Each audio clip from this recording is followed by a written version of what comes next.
What ethnicity do you identify yourself as? Arab. And where were you born? I was born in Cairo, Egypt. And in what way have you been racially discriminated against? I've been asked if I came to the United States on a camel. I've been asked if I live in a desert, and if I live by the pyramids.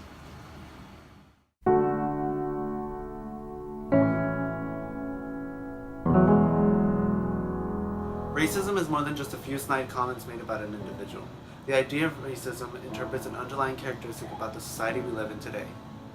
It interprets the differences we tend to push away because we fear the unknown. Where were you born? I was born in Fontana, California. And what ethnicity do you identify with? I identify as 100% Vietnamese. So, in what way have you been racially discriminated against? Around the 8th grade, in history class, we were learning about the Vietnam War, and we were learning that the Vietnamese people were communist, and my friends at the time, they would call me a commie or straight up communist, and yeah.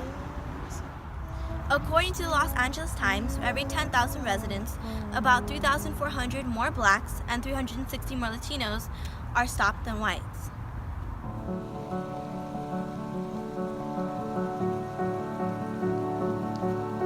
In Delano, California, and currently I'm living in Lancaster. And what ethnicity do you identify yourself as? Hispanic. And what experience have you had where you've been racially discriminated against? Well, being a college athlete, playing on the soccer field, I experienced a lot of racism, whether it's coming from the coaching staff or just from other players that we play against in the league. For one example, playing against a different team that's majority white and Caucasian, they tend to put you down and call you really bad names when you're making a play on the ball. Or whether it's just you high-fiving the other team when it comes to being in the end of the game. And the coaching staff, they tend to judge you whether if you're Caucasian or not. If you don't live up to their expectations of you being Hispanic, not being really good playing that soccer, they tend to put you on the bench and not give you an opportunity to shine and show what you can do on the field. Racism also encourages people to discriminate against those of different origins and backgrounds because we are not familiar with them. Racism is something that should not be present at all in society.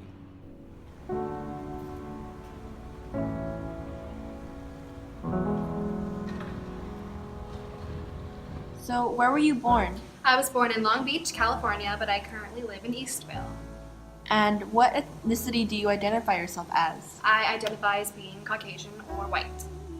And what are some racial assumptions that have been made about you? Well, after our recent election, naturally, there are some ignorant souls that believe just because I'm white, I'm automatically a Trump supporter, that I'm happy about the outcome of the election, when in fact that's not the case. I did not vote for Trump. There are a lot of people that see the color of my skin and automatically think that I'm a closed-minded conservative like our president-elect, when in actuality that is not the case. I'm an open-minded, inclusive person, and I should not be associated with the stereotypes that are associated with my race. According to the Pew Research Center, during the 2006 housing market crash and 2007 to 2009 recession, African Americans and Latinos felt a blow greater than whites. Median wealth for whites fell 16%, yet African Americans and Latinos experienced 53 and 66% losses, respectively.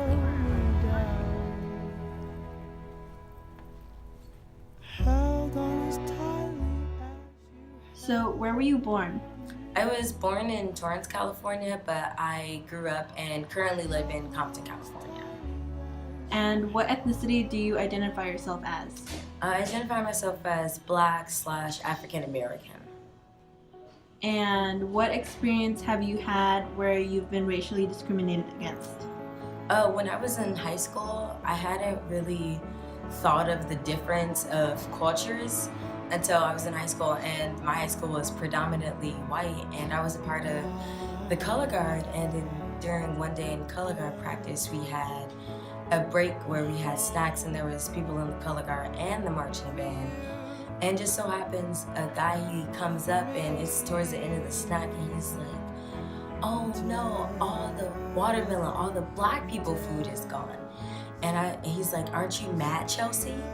And I was just thrown back because I hadn't really thought of watermelon as Black people food, and the fact that he singled me out, asking me, wasn't I mad as well, just kind of made me look at race differently and think about how we do think about cultures and we do look at people differently. Racism has a negative impact on society and should not define an individual. To end racism, it begins with the individual.